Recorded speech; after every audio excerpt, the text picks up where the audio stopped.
হে বন্ধুরা, তোমরা কি বলতে পারবা লগ √3 81 ইকুয়াল হচ্ছে কত? বলতে পারবা? তো চলো আমরা শুরু করি। এটা কিভাবে করব? প্রথমে আমাকে দেওয়া আছে কি লগ ভিত্তিক 3, আচ্ছা লগ √3, আর এখানে আমাকে দেওয়া আছে কত? আমাকে এখানে দেওয়া আছে হচ্ছে 81, ঠিক আছে। 81 যদি দেওয়া থাকে, দেখো তো আমি এটাকে কীভাবে 81কে আমি কতর উপরে কিউব দিলে আমাকে 81 আসে? দেখো তো 3-এর উপর কি 3-এর উপর যদি আমি 4 দিই তাহলে মেবি 81 আসার কথা। দেখো তো 3-এর উপর 4 মানে হচ্ছে 4টা 3, ঠিক আছে। তাহলে 3 3 9, 3 3 9, 9 9 81, তার মানে আমাদের এটা ঠিক আছে। হ্যাঁ, তার মানে আমরা জানি যে 3-এর উপর যদি আমি 4 দেই তাহলে আমার আসবে কত? 81, ঠিক আছে। তো এখন দেখো এখানে যেহেতু √3, আমার এখানেও √3 আনতে হবে। ওকে, তাহলে আমি কিভাবে করব এটা? লগ √3, তারপর হচ্ছে আমার এখানে আছে কত?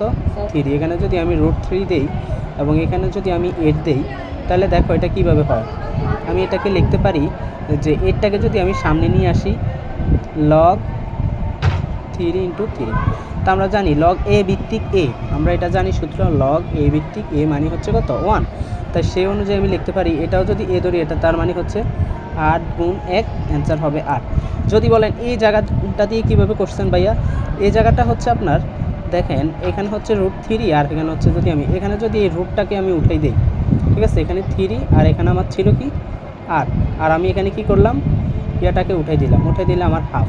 তাহলে দেখেন এখানে আবার আগের মতো 3⁴ চলে আসছে, ঠিক না? তার মানে আমাদের অ্যান্সার হবে কত? 8। ধন্যবাদ। 81 ইকুয়াল হচ্ছে কত? বলতে পারবা? তো চলো আমরা শুরু করি। এটা কিভাবে করব? প্রথমে আমাকে দেওয়া আছে কি লগ ভিত্তিক 3, আচ্ছা লগ √3, আর এখানে আমাকে দেওয়া আছে কত?